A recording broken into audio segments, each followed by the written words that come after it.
우리 함께 다시 한번 힘있게 인사하겠습니다. 할렐루야.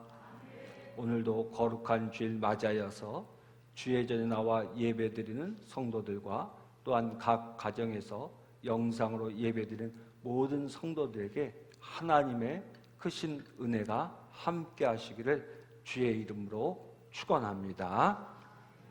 아멘. 우리 크게 한번 아멘 하세요. 할렐루야. 우리는 지난주 예수님의 십자가 곁에 있었던 사람들을 살펴보았습니다. 특히 가진 것이 많아서 예수님을 드러내어 놓고 쫓지 못했던 아리마대 요셉과 니고데모에 대해서 살펴보았습니다.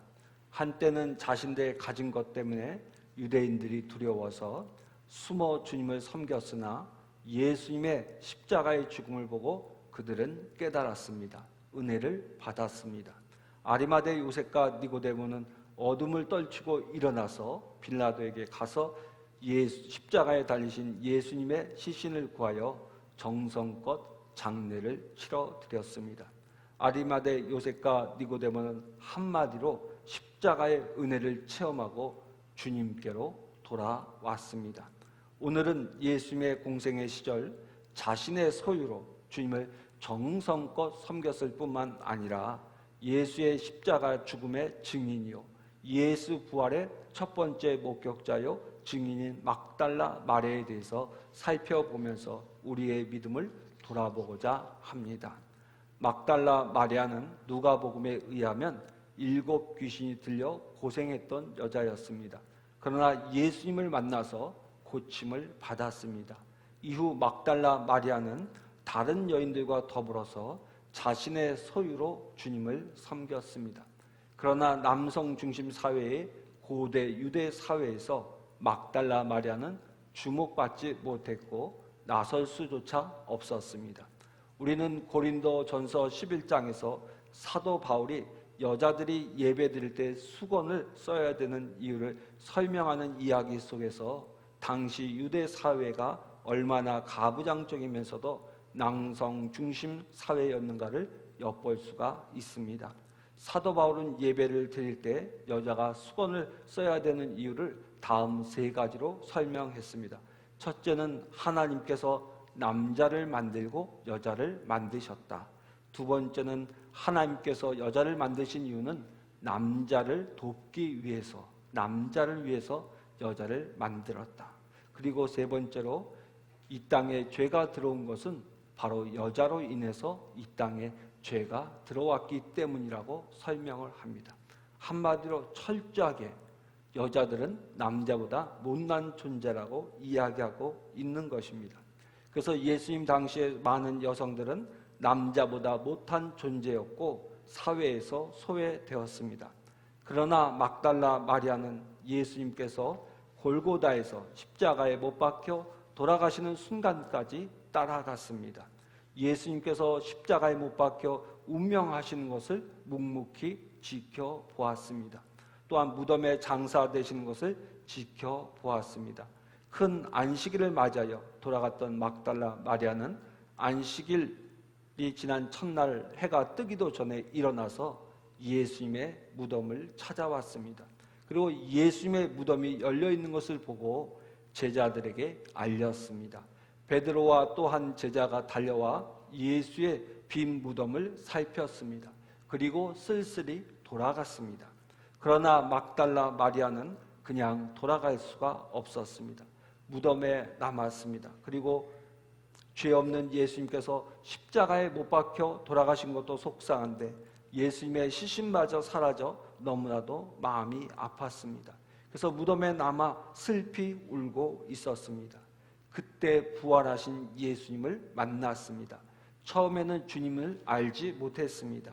그러나 주님께서 마리아야라고 부르자 그녀는 단번에 주님의 음성임을 알았습니다. 그리고 주님의 말씀을 따라서 제자들에게 가서 예수 부활의 소식을 전했습니다. 부활의 첫 증인이 되었습니다. 전해오는 이야기에 의하면 막달라 마리아는 변함없는 섬김과 동행으로 예수 증인으로서뿐만 아니라 예수님의 말씀에 대한 탁월한 이해로 인해 초대교회에서 사도 중에 사도로 인정받았다고 합니다. 그러나 남성 중심의 사회에서 막달라 마리아는 한쪽으로 밀려났습니다. 소외되었습니다. 외경에 의하면 막달라 마리아를 질투한 베드로는 막달라 마리아가 떠나가게 해달라고 간절히 기도했다고 합니다. 또한 중세 로마 교황 중 한 사람인 그레고리 1세는 591년에 막달라 마리아는 창녀였다고 못을 박아버림으로써 완전히 교회에서 배제시켜 버렸습니다. 그러나 분명한 것은 막달라 마리아는 주님을 만나 고침을 받은 이후 주님을 물질로 섬겼을 뿐만 아니라 끝까지 십자가의 길을 따랐고 십자가의 현장을 지켰으며 부활의 첫 증인이 되었습니다. 우리가 막달라 마리아와 같은 변함없는 믿음의 생활을 하려면 무엇보다 첫째는 은혜를 체험하고 항상 기억해야 합니다. 한번 따라 하십니다. 은혜를 체험하고 항상 기억해야 합니다.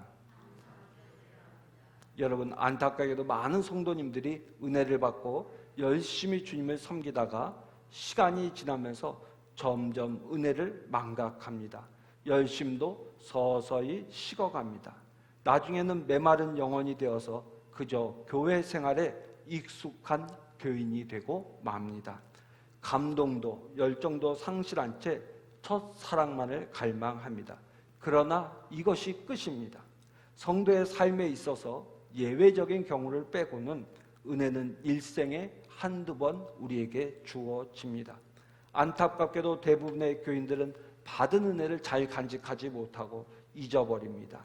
첫사랑만 갈망하면서 무기력한 신앙생활을 합니다. 그러나 막달라 마리아는 예수님 만난 그 은혜의 감격을 소중히 간직하고 끝까지 주님을 섬겼습니다.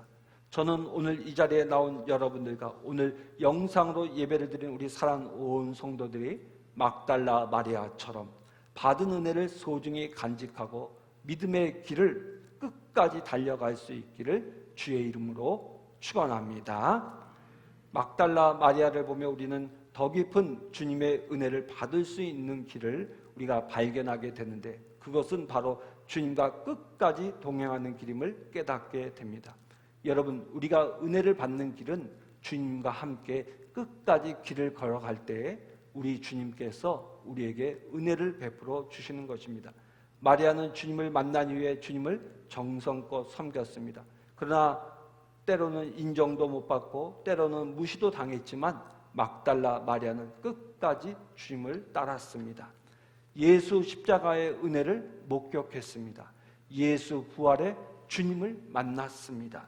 첫사랑을 사모하는 여러분들이 주님의 은혜를 정말 받기를 원하신다면 오늘 막달라 마리아처럼 끝까지 변함없이 주님을 따르시기를 주의 이름으로 축원합니다. 여러분, 그렇다면 어떻게 해야 우리가 주님을 끝까지 섬길 수 있을까요? 따라갈 수 있을까요? 주님만을 바라봐야 합니다. 한 번만 따라합니다. 주님만을 바라보자. 여러분, 제자들 중 누구보다 주님을 사랑했고 충성했으나 여자라는 이유로 인정받지 못했고 뒷방 신세였습니다. 심지어는 배척을 당했습니다. 그럼에도 막달라 마리아는 한결 같았습니다. 그녀에게는 주님만이 전부였기 때문입니다. 그녀는 주님만 바라보았습니다. 고린도전서 10장을 보면 사도 바울은 이스라엘 백성들의 안타까운 이야기 하나를 전합니다. 애굽에서 구원받은 이스라엘 백성들 가운데 가나안 땅에 들어가지 못하고 광야에서 하나님의 진노로 죽어간 사람들이 있다는 것입니다. 어떤 사람들은 원망과 불평으로 인해서, 또 어떤 사람은 우상 숭배로 인해서, 그리고 어떤 사람은 음행으로 죽임을 당했다고 합니다.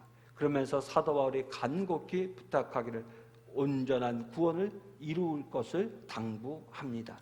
어디 이스라엘 백성들 뿐입니까? 제자들도 그랬습니다. 주님의 부름을 받았습니다. 예수님을 쫓았던 제자들은 그러나 자리를 탐했습니다. 그것도 높은 자리를 탐했고 그 문제 때문에 제자들끼리 다투기도 했습니다. 예수님께서 십자가를 지시기 위해 붙잡히시던 밤, 제자들은 예수님을 버리고 도망했습니다. 예수와 함께 죽으러 가자고 자신만만하게 나섰던 베드로는 예수를 부인하고 저주하고 맹세하기를 3번이나 했습니다.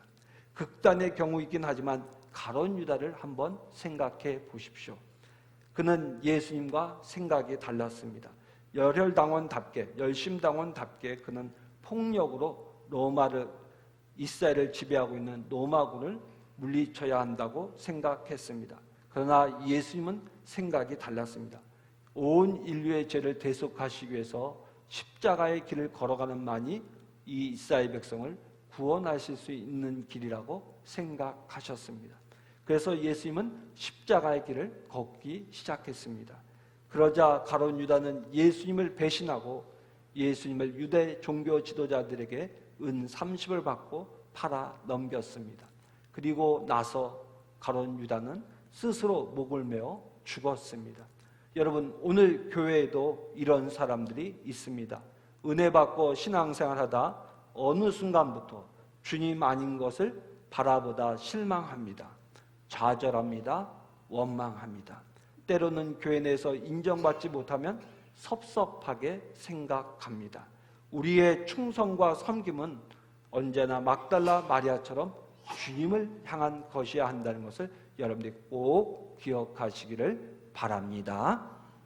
여러분, 예수님께서 구제할 때 오른손이 하는 것을 왼손이 모르게 하라고 했습니다. 여러분, 이 일이 가능한 일입니까? 내 몸의 오른손이 하는 일을 왼손이 알지 못하게 하는 것, 그것은 불가능한 일입니다. 그런데 어떤 분이 이 말씀을 이렇게 해석하는 것을 보았습니다. 내가 하는 행위 자체를 잊어버리는 것이다 라고 해석을 하셨습니다. 참으로 의미심장한 해석이 아닐 수 없습니다. 내가 하는 행위를 자체를 잃어버리는 것. 여러분, 이스라엘 역사에서 위대한 하나님의 사람들이 있는데 그 중에 한 사람이 느헤미야입니다. 그런데 이상하게 느헤미야는 그의 수고와 애씀에 비해서 이스라엘 백성들에게 그다지 인정을 받지 못합니다. 그 이유는 느헤미야가 바벨론에서 예루살렘으로 귀환한 후 천신만고 끝에 성벽을 재건하였습니다. 바벨론 황제의 소환으로 그는 모든 일을 마치고 난 다음에 다시금 예루살렘에서 바벨론으로 돌아갔습니다. 그러나 다행히 얼마 지나지 않아서 느헤미야는 다시금 예루살렘의 총독으로 부임을 하게 됩니다. 그리 길지 않은 시간 예루살렘을 비웠었는데 예루살렘은 그 사이에 엉망이 되었습니다. 원수인 산발락과 도비아가 예루살렘의 거룩한 성전의 한 곳에서 둥지를 들고 살고 있었습니다.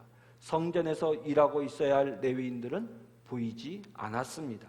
백성들이 11조를 드리지 않고 먹고 살 수 없게 된 레위인들이 살 길을 찾아 뿔뿔이 떠났기 때문이었습니다. 그리고 백성들은 안식일을 범했고 이방 여인들을 아내로 삼았습니다.